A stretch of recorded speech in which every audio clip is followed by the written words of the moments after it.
What is it about relationships between university types and professionals that puts people on edge? Hi, this is Phil Gurski, President and CEO of Borealis Threat and Risk Consulting in Russell, Ontario, Canada. And you're listening to Quick Hits, short podcasts about things related to national security. So, the last little while, my wife and I have been watching a series on Acorn, which is a kind of a British version of Netflix, called Outlier. It's a Norwegian series about a possible serial killer and the involvement of an expat, a Norwegian professor who's now in London in the United Kingdom, who comes back when she reads about this story and she returns to Norway with all kinds of theories. She's a criminologist about who the perpetrator might be and why the police are essentially making a mess of things. The series is interesting. It's been described as slow on IMDb. Others have described it as a great slogan or advertising campaign for Norwegian sweaters and Norwegian scenery. In fact, much of the scenery reminds me of parts of Canada. We just did a road trip a week and a half ago up through central Ontario, up north of Deep River along the Ottawa River, and spectacular scenery. And what I'm seeing in the series is very reminiscent of that part of my country. Without spoiling the plot entirely, this professor, whose name is Maya Angel, and she's Norwegian, as I said, she left the country under not great circumstances. There's a whole history to her, which I'm not going to get into.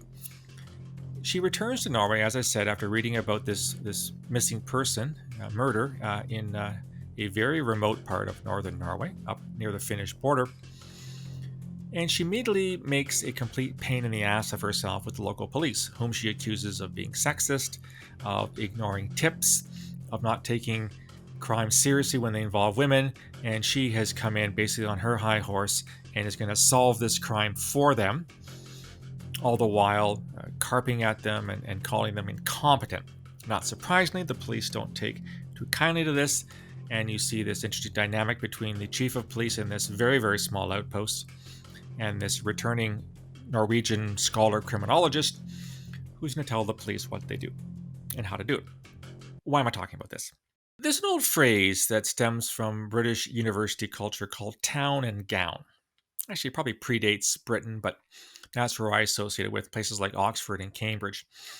Town and gown refers to the fact that in some university towns, you have a very distinct culture between those that are part of the university milieu. They're called the gowns because of the very formal attire that they wear on certain occasions, and the residents of the towns in which these universities reside. These are called the towns.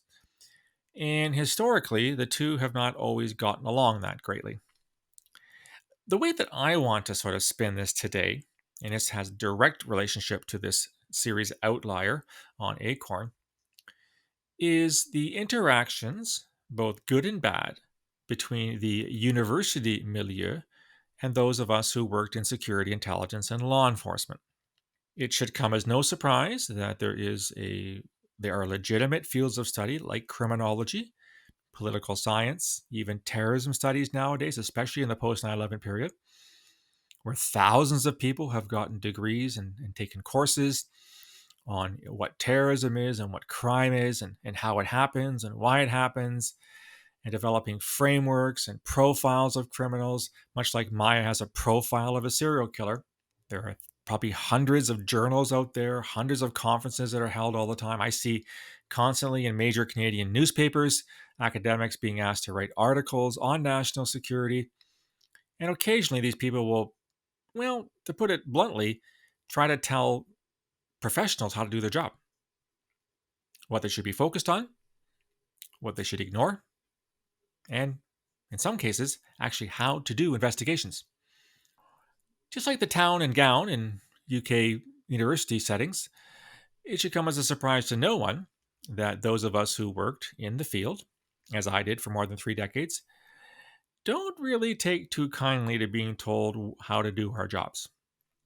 In the Outlier series, Maya comes across as arrogant, as dismissive of police methods. She has all the answers, and these stupid cops from middle of nowhere Norway would be better to listen to her as opposed to following their training.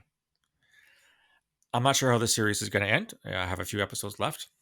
There seems to be some indication that indeed a serial killer has been active in that part of Norway for some years now. But I do think that there is a better way to manage this give and take between what I'll call the gowns, the academic community, and the towns, in this case, police and security intelligence officials.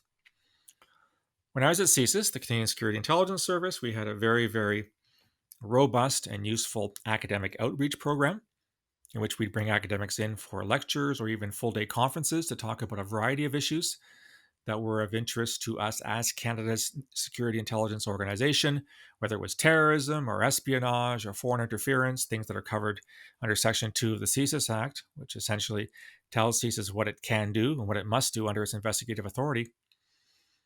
I personally have hundreds of friends who work in academia. I think very highly of some of the work that they've done. Others, not so much.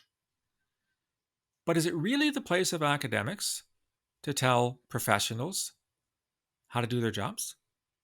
Let me give you an analogy here. If you were suffering from major heart damage, blocked arteries, whatever, who would you want to operate on you? A heart surgeon or someone who writes about heart surgery? Somebody who maybe wrote a history of heart surgery developments over the centuries? I'm guessing you'd pick the former over the latter. When it comes to terrorism, counterterrorism investigations, or counter-espionage investigations, who would you rather have working on your side? Those who've been trained to do those investigations, or those who write about them? Again, I'm very biased, and I recognize that, but I think the answer is quite clear. What I would like to see going forward are two things. I would like to see the academics acknowledge that those of us who worked in the business know what we're doing. That's what we're trained to do, and not constantly tell us that there's a better way to do things. Secondly, I think we could benefit from hearing a lot more voices and stories and experiences of those who actually worked at the coalface, like what I'm trying to do here with my podcast and my blogs. Far too many practitioners, once they leave the hallowed halls of CSIS or the RCMP or CSE, go on to other pursuits, take up fishing, play with their grandkids, go camping, whatever. And there's nothing wrong with that. But there's lots of knowledge there that's not being passed on. Now, of course, many things can't be passed on because they're very sensitive, they're still classified. But I think that Canadians and Americans and Brits and Australians and all kinds of people would benefit tremendously from having some insight into what it was like to work in these types of investigations. Hear those voices about what mattered and what didn't matter, the challenges that they faced, the successes that they had, the failures that they had when things didn't go right. Rather than hearing solely in our news media from people from the world of the gown, the world of academia, weighing in on all things national security related. Again, I'm not dismissing academic contributions. As I've said, some are very, very good. But we're not hearing enough of the other side. And we're poorer as a result in our understanding of these types of threats. So here's a challenge, here's a suggestion that we continue to develop this relationship between practitioners and thinkers. There's a long way to go. I'd rather see more communication rather than less communication, but there has to be an acknowledgement on behalf of those that teach and write and submit articles to journals and write books, that those of us who actually got our feet wet, got our hands dirty in doing these types of investigations deserve to be heard as well. And please, please, please, do not tell us what to do or how to do it. That is arrogance, and that's dismissing the fact that we do count for something. Anyhow, that's what I think. Have you ever encountered this, I don't know, stress or strained relations between academics and professionals? I'd love to hear from you. You can reach me on email borealisrisk@gmail.com or on Twitter @borealisaves. You can also find me on LinkedIn and on Facebook. If you like this content and want to get more of it, go to my website, borealisthreatandrisk.com, hit the subscribe button, you'll get a free daily digest, Today in Terrorism, Perspectives, longer Canadian Intelligence Aid podcasts, quick hits, all kinds of things, free of charge to your inbox every day. You can also find a link to my latest book, The Peaceable Kingdom, A History of Terrorism in Canada, from Confederation to the Present. Self-published, you can only buy it on my website. It's not available in bookstores. Only $25 Canadian plus shipping and handling. Love to hear your feedback. I'll talk to you again real soon. Until then, stay safe.